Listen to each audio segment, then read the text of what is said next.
विश्वाधारं गणितस्यां एकवंशं लक्ष्मीकान्तं कमलनयनं योगविद्यानगम्यहं वन्दे विष्णुभावहरं सर्वलोकैकनाथं।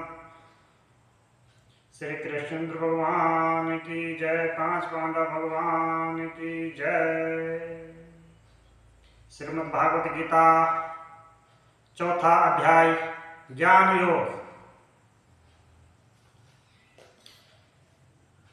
श्री कृष्ण भगवान बोले, इस अविनाशी कर्म योग को मैंने सूर्य से कहा, सूर्य ने मन से कहा और मन ने राजा इच्छांक से कहा।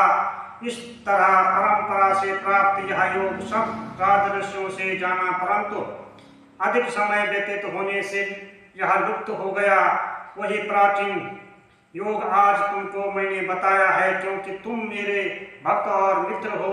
यह रहस्य अति उत्तम है। अर्जुन बोला, आपका जन्म तो अभी हुआ और सूर्य का जन्म बहुत दिन पहले हुआ था। मैं किस प्रकार मानूं कि सूर्य को यह योग आपने बताया था। श्री कृष्ण बोले, मेरे व तुम्हारे अनेक जन्म हो चुके हैं, मुझे वह याद है और तुम भूल गए हो। मैं अजन्मा अविनाशी संपूर्ण प्राणियों का स्वामी और अपनी प्रकृति से स्थिर हूँ तथा अपनी माया से जन्मता हूँ। हे भारत, जब जब धर्म की हानि होती है और अधर्म का प्राबल्य होता है, तब तब ही मैं जन्म लेता हूँ। साधुओं की रक्षा, पापियों का विनाश और धर्म की स्थापना करने के लिए प्रत्येक युग में जन्मता हूँ। जो मेरे इस अलौकिक जन्म और कर्म का तत्व जानता है, वह मृत्यु होने पर फिर जन्म नहीं लेता और मुझ में लीन हो जाता है।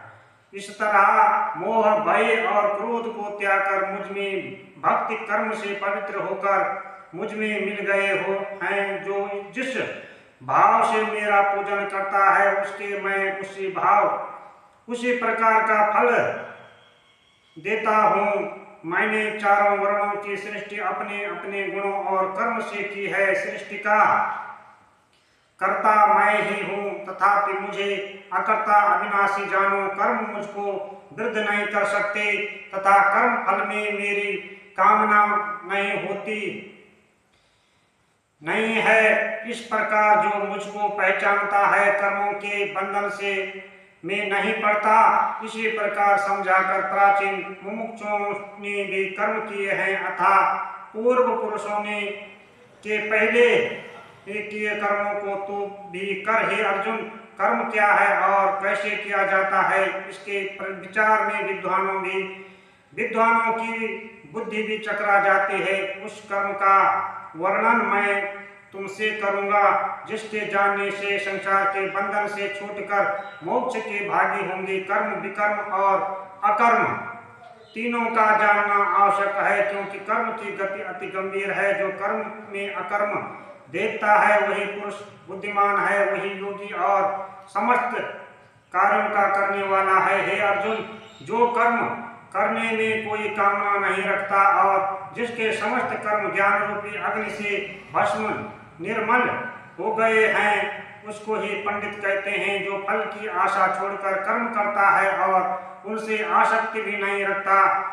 तथा निराश्रय ही सदा संतुष्ट रहता है, ऐसा मनुष्य कर्मों में गिरा रहने पर भी मानो कुछ नहीं करता है। सब कामनाओं को त्याग मन और आत्मा को वश में कर संसारी प्रपंचों से छूटकर केवल शरीर से काम करते हैं, वे भी कर्म बंधनों से संतापित नहीं होते। दैव योग से जो कुछ मिल जाए, उसी में जो संतुष्ट रहता है, जो हर्ष, शोक आदि द्वंद्वों से मुक्त है तथा किसी से ईर्ष्या द्वेष नहीं करता, कर्म की सिद्धि या असिद्धि में भेद नहीं समझता, वह कर्म करता हुआ भी उससे नहीं बनता। जो फल की इच्छा नहीं रखता, वह वासना से दूर हो गया है। ज्ञान और जिसका मन अचल है, जो यज्ञ के कर्म करता है, वे सब कर्म लुप्त हो जाते हैं। हवन करने का पदार्थ भी ब्रह्म है, आहुति देने वाला भी ब्रह्म है। इस प्रकार जिसकी वृद्धि में सब कर्म ज्ञानमय है, उसी को ब्रह्म प्राप्त है। कोई कोई कर्म योगी देवताओं की पूजा करते हैं और कोई कोई ज्ञान योगी ब्रह्म रूप अग्नि में यज्ञ रूप से हवन कर परमात्मा का भजन करते हैं। कोई ऐसे हैं जो कि अपनी इंद्रियों को तथा सब कर्मों को स्वयं रूपी अग्नि में होम देते हैं, और कोई कोई इंद्रियां रूपी अग्नियों में इंद्रियों के रूप शब्दादि विषयों को होम देते हैं। कितने ही लोग इंद्रियों के सब कर्मों को और प्राणों के कर्मों को आत्मज्ञान से प्रज्वलित आत्मा का स्वयं रूपी अग्नि में होम देते हैं। कोई तो द्रव्य यज्ञ करते हैं, कोई तप यज्ञ करते हैं, कोई स्वाध्याय और कोई ज्ञान रूपी यज्ञ करते हैं, कोई प्राणायाम में तत्पर रहने वाले योगी प्राण वायु और अपान वायु का लय करते हैं, कोई आहार को निरंतर कम करते हुए प्राणों को होमते हैं। वे सब यज्ञवेत्ता हैं और यज्ञ से ही इसके सब पाप नाश हो जाते हैं। जो यज्ञ में बचे हुए अमृत रूप अन्न को खाते हैं वे सनातन ब्रह्म को प्राप्त होते हैं। हे अर्जुन, जो यज्ञ नहीं करते उनको लोक परलोक दोनों ही नहीं मिलते। हे पार्थ,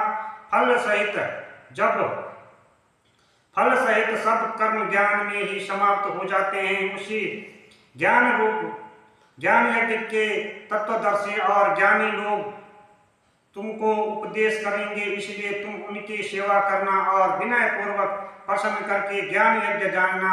इस ज्ञान का लाभ प्राप्त करके तुमको ऐसा मोह नहीं होगा। इसी ज्ञान से समस्त प्राणियों को तुम अपने में और मुझ में भी देखोगे। यदि सब प्राणियों से भी अधिक पाप करने वाले हो तो भी ज्ञान रूपी नौका से ही सब पाप रूपी समुद्र को पार कर जाओगे। हे अर्जुन, जिस प्रकार प्रज्वलित अग्नि लकड़ी को जलाकर भस्म कर देती है, वैसे ही ज्ञान रूपी अग्नि सब कर्मों को भस्म कर डालती है। इस लोक में ज्ञान के समान पवित्र और कुछ भी नहीं है।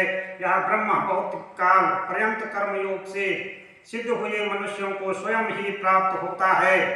जो श्रद्धावान मनुष्य इंद्रियों को जीत कर ब्रह्म ज्ञान में लगा रहता है, वह ज्ञान को पाकर अल्प समय में शांति को पा जाता है। अज्ञानी, श्रद्धा रहित और जिनके मन में संदेह है, ऐसे जो पुरुष है वह नरक को जाते हैं। जिनके मन में सदा संदेह रहता है उनको यह लोक परलोक और सुख कुछ भी प्राप्त नहीं होता।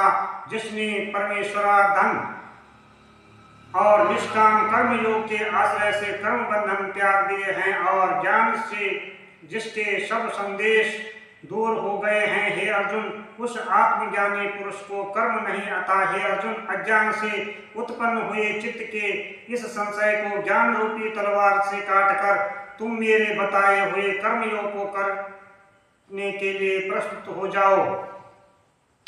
बोले श्री कृष्ण भगवान की जय। सच्चिदानंद रूपाय विश्वपादेहि तापत्रयविनाशाय श्री कृष्णाय वयं नमो नमः। धर्म की जय। धर्म का नाश हो, विश्व का कल्याण हो, प्राण गौ माता, शिव माता पिता, गुरु महाराज की जय हो। सत्य